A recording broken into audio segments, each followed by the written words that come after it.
Welcome to Retro Scale Modelling. This is part 5 of Trumpeter's DRB Class 52 Locomotive. Scale is 135.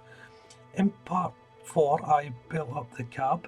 So in part 5 I'm going to be building the boiler this time and attaching it to the cab before placing it on the main frame. So let's jump into this and see how I get on. I'm starting off with the boiler, and this is the front part of the boiler itself. As you can see, there's two halves together. It's a fairly straightforward construction, and that goes for the same with the mount, which I'm assembling now. It's just two halves sandwiched together. I did have to use a couple of clamps just to hold it in place. And once it was dry, I was able to put the mount on the bottom of the boiler, and that fitted really well. I did have to apply a little bit of pressure to get the joined up completely. It's just because of the shape of the boiler. It needed a little bit of work. There's a couple of little disc things that go on here as well that I'm just placing on. Next is the chimney. That's just two pieces, one on top of each other. As you can see, the actual mount for it is in shape, obviously, at the top of the boiler. So it's important that I got that the right way around. And there's also a little hand bar. It goes up the side of it. This is, I think it's the regulator for the steam flow to be assembled here. There's a few bars and extra little pieces got to go on. With the door, there's the little hinges all the way around the door, which I'm placing on. I think the door's called the smoke box door or something like that. Again, with these names, I'm not 100% sure. I'm not that familiar with steam locomotives. The main part of the boiler is a simple process to bond. So far, the construction of the main parts is all fairly simple, just two halves sandwiched together throughout.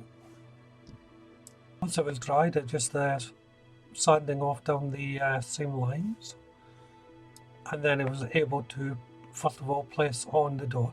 This only goes on a certain way. There's a little location point inside the main boiler and on the inner part of the door to line up, and then the chimney goes on next.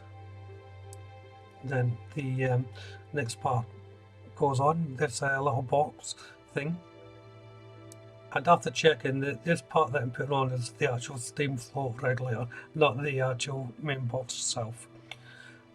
There's a few more of these little disc things that I have to place on, as well as two upright parts. They look like some sort of valve thing that goes on top, and then I was able to connect the front part of the boiler to the main mount. I did say the mount was at the front of the boiler. I got that the wrong way around. It's actually this area is where the cab sits next to it. You notice there that the mount has slightly popped off, and I had to readdress that. Why it came off, I'm not too sure. But once I fixed it, it was a simple case of placing on the cab. It took a little bit of jigging around to get this in, and it took quite a bit of time for it to dry as well.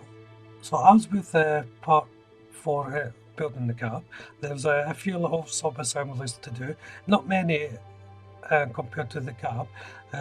These parts go on top of the boiler. They're the steam whistle, I assume, and some connecting pipes. I'm starting off with Revlon Aquila 06 tab black for the painting. These little components will have different black colours on it. Again, mostly just to give it contrast. For the piping, using light colour UA732 black and rubber vulcanized. If you've watched the previous videos, you'll know this is the colour I've decided on for all the pipe work. Well, most of it. And for the main housing, it's Mr. Hobby H18 steel metallic. While they're drying, I'm just turning the cab over and placing on one of the pipes that's going to go underneath the cab. And then it's back to the assembly of the whistle and the other top part of the boiler. There's a steam valve wheel which is painted in Umbro 60 Scarlet, and then I'm going on to the main housing of the actual train. There's two main colours here. The first one is Rebel Aquacolor 06 Tar Black. This is predominantly for the underside of the locomotive. It's all the parts that get dusty and used underneath. So I don't necessarily want to put in the metallic look for these. And the other colour is Mr. Hobby 18 Steel Metallic, and this is going to be the main colour of the locomotive. And what I'm doing here, I'm just cutting in the main colour around certain areas before I blend in with the main black. The first part to go in is one of the valves. There's a little location hole just inside the cab that this fits into. And once that's on, I can put in the steam whistle. Well, I assume it's the steam whistle. I'm not 100% sure. But as you can see, I've already painted the top of the boiler so that I can fit this in, so I didn't have to try and worry about cutting in the colour.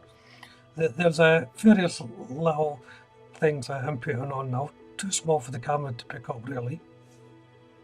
For the inside of the chimney, it's Rebel Aquacolor 06 Tar Black. And then I'm going back to Mr. Hobby H18 Steel Metallic, and I'm starting to lay down the first coat all over the locomotive now. When you're painting something this large with a brush, I find it's helpful if you do it in segments. Just pick an area that you want to paint first and just concentrate on that area. Don't worry too much about the whole thing, just do that one area at a time before moving on to the next. It just helps make it a lot easier while you're painting with a brush. Okay. If you're using an airbrush, of course, it's entirely different. But since I only use a brush, this is how I do it. And this is where I'm going to end part 5. Also, I'm carrying on painting the boiler. And once that's dried, I will be placing it onto the main frame. And placing it on the main frame, it's going to take an overnight process for it to dry completely. I don't want to move it about too much until it's completely dried and in position. When I'm placing it on and try fitting it a couple of times and studying it to make sure I know exactly where it's going to go, because the location points for it, there's not too many of them. It only rests on the frame slightly as such. So it takes a little bit of working out exactly how it's going to go on. So it's worth bearing in mind when you're building something like this, where your endpoint or your particular build session is going to be. For this one, I picked the boiler going onto the mainframe because I knew that it would take a little time for it all to dry. So what better time than to leave it overnight? So if you haven't done so already, why don't you check out the channel for my other builds? There's quite a few up there. There may be something of interest to you. If you've subscribed to the channel, make sure you hit that notification bell. That way you'll be kept up to date not only with this build, but all my upcoming builds. Hit that like button, leave a comment, and of course don't forget to share the video. But for now, thank you all very much for watching. Bye bye.